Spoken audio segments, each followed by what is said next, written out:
Pak Hasan Aditya. Madura. Pak Hasan, silakan Pak Hasan. Pak Hasan, sudah siap pelurunya, Pak? Pak Hasan Madura. Ya, nggak ada suaranya ini. Ya, silakan ke Mas Adit ya. Mas Adit, silakan. Oke, terima kasih atas waktunya Pak Yusuf. Ya, Kalau silakan, sama Pak. saya simple aja ini debatnya. Kira-kira sama siapa yang jawab nanti ini? Kalau Pak Aceh udah punya kapasitas Pak Aceh ini. Ya. Pak Samuel masih online beliau? Iya, boleh. Cepat, Pak. Oke. Pertanyaan saya singkat aja, nggak muter-muter kemana-mana. Ini pertanyaan saya ini mengenai moral Pak ya. Apa namanya? Soalnya kalau kita debat-debat kita ke mana-mana ya paling blunder-blunder juga ujungnya. Saya ingin kita bicara dalam konteks moral aja dan dalam kitab suci seperti itu. Boleh. Oke. Kira-kira pesan moral apa yang tersirat ya di Ulangan 23 ayat 1? Boleh Bapak bisa langsung bacakan? Oke, saya bacakan. Ulangan berapa? Ulangan saya bacakan. Enggak apa-apa. Ulangan berapa? Saya sudah yang baca, saya sudah. Ulangan berapa? Ulangan 23 ayat 1. Oke. Silakan, Pak. Ya, bisa baca ya. Ini ya maaf, ini kitab suci kita baca ya. Kan saya tanya pesan moralnya. Orang yang hancur buah pelirnya atau yang terpotong kemaluannya, janganlah masuk jamaah Tuhan. Kira-kira dari ayat ini itu pesan moralnya apa, Pak? Yang mengatakan bahwasanya orang yang hancur buah pelirnya itu dilarang masuk jemaah Tuhan. Ini maksudnya gimana nih? Oke, Pak. Itu pesan moralnya karena bahasanya jorok ya, Pak? Ya. Maksud Bapak karena bahasanya jorok, pesan moralnya gitu? Apa yang mau Bapak gugat? Kata buah pelir atau yang terpotong kemaluannya? Ya, saya kan ingin bertanya. Bahasanya? Ya, saya tidak pernah mengatakan itu jorok. Saya ingin minta pendapat Anda. Bagaimana kira pesan moral apa yang tersirat di situ itu loh? Kalau nggak pernah mengatakan jorok, terus mau moral apa yang mau saya nilai? Nah, kan menurut Bapak tuh tidak bermoral baik kata-kata seperti itu, kan begitu maksud Bapak? Betul? Ya tinggal dijawab aja toh. Saya kan hanya bertanya. Di dalam apa yang begini ya Pak. Simpel aja jawabannya Pak. Ya. Bagaimana? Itu kan keluaran, itu kan kitab Ibrani ya Pak. Oke. Di dalam bahasa Ibraninya itu apa? Nanti Bapak cek sendiri ya, karena saya udah mau pergi. Nanti dicek di bahasa Ibraninya, itu kan bagian dari kitab Taurat. Nah, LAI, jadi kaidah-kaidah menerjemahkan, dia selalu memakai kata-kata yang terdekat atau sinonim. Ngerti ya, Pak? Nah, ya, memakai kata-kata sinonim yang mirip, yang artinya juga mirip. Gitu. Nah, LAI memakai kata buah pelir. LAI memakai kata kemaluan. Itu saja. Jadi kalau misalnya di situ ada tuduhan moral tidak baik karena Bapak mungkin baca bahasa Indonesianya yang dipakai LAI. Nah, mungkin kalau baca bahasa Ibraninya lain, kan gitu. Nah, berarti itu contohnya begini. Sebentar dulu. Berarti sebentar dulu, saya lagi sedikit. Kita TikTok aja. Berarti menurut Anda ini terjemahan LAI itu salah begitu ya? Enggak, saya nggak bilang salah. Bukan gitu. Memberikan kesan. Saya belum cek ini karena saya lagi sibuk.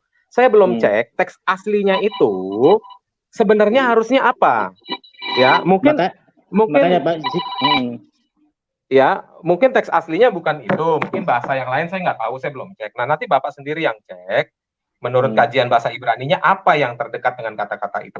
Contoh, ya, ketika di Al-Qur'an lalu meniup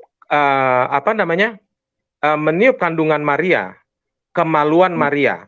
Di situ pakai kata Maryam yang menjaga kandungannya. Nah, di situ pakai kata farjaha loh, Pak. Itu bahasa Arabnya sangat kasar, itu artinya vagina loh, Pak. Farjaha. Nah, Buat saya itu Iya, nggak masalah gitu. Nah, ya jadi nggak usah melebar ke Al-Quran. Kita ke ulangan ini aja, fokus ke ulangan aja ya dulu. di Al-Quran juga nanti kalau saya balik tanya moralnya bagaimana gitu loh, kata Farjaha itu. Nah, jadi kalau Bapak tuduh di situ karena itu tidak bermoral, ya boleh-boleh saja. Karena LAI mengambil kata buah pelir. It's not big deal, Sebentar Pak. dulu. Sebentar dulu, Anda jangan menjustiskan saya bahwa saya mengatakan itu tidak bermoral. Saya kan hanya Loh, kan Bapak bertanya, ya kan? pertanyaannya moral apa, Pak? Tadi kan Bapak Pesan, tanya. iya, pesan moral apa? Kalau itu aja pertanyaan saya kan tidak mengatakan tidak bermoral kan? Situ jangan mengiring saya ke opini yang Kalau berbeda. pesan Itu. moral dari saya, pesan moralnya tidak ada pesan moral ya. Moralnya baik-baik aja. Di situ penyampaian suatu hukum ya. Itu dari bagian dari yang nantinya akan menjadi imamat ya, hukum-hukum itu gitu loh.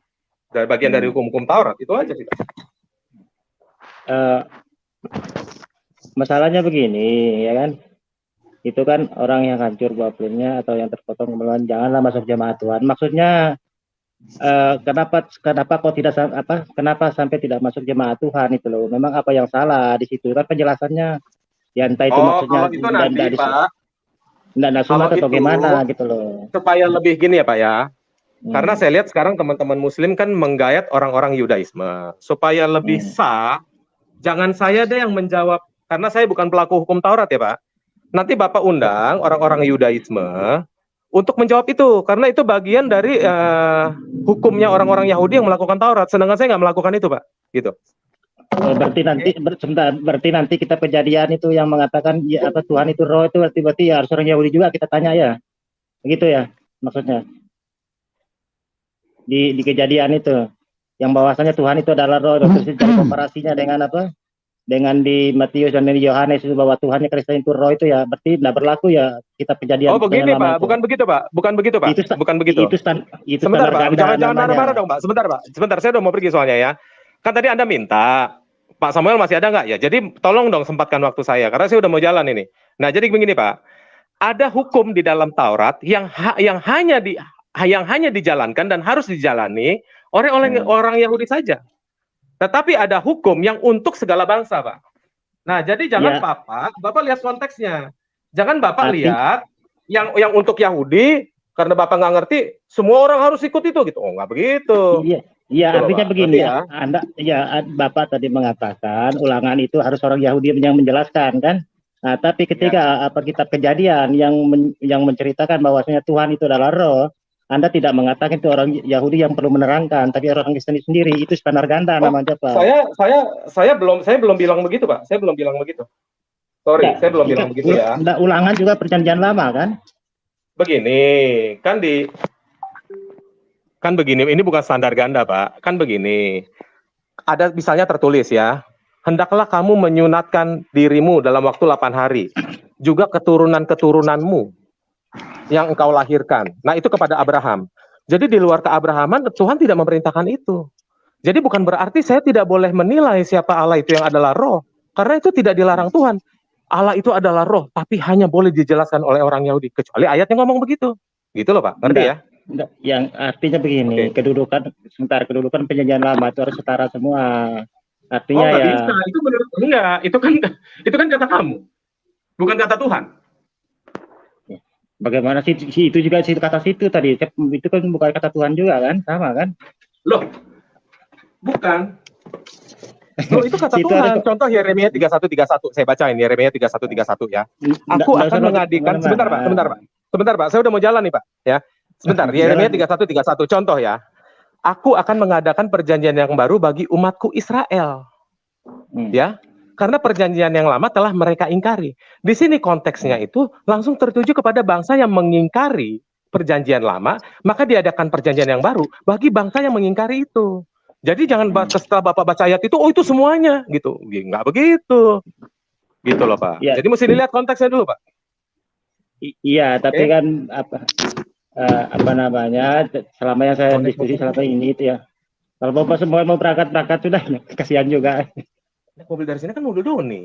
Enggak, baca deh grupnya. Oke. Sorry saya pamit dulu ya. Jadi walaupun saya sudah jelaskan sama Bapak itu, Dia kan hanya bernarasi bebas, saya sudah kasih ayatnya ya. Jadi terserah Bapak, kalau Bapak mau menolak ya silakan. Sementara saya udah harus berhenti dulu nih Pak. Oke? Santai aja Pak, semoga dosa terlalu tegang Pak. Iya. Iya. Baik. Selamat jalan. Baik, Oke Pak Yusuf, saya Terima permisi ya. kasih Pak. Ya, Iya, makasih Pak. anytime Pak. Terima kasih, Pak. Anytime.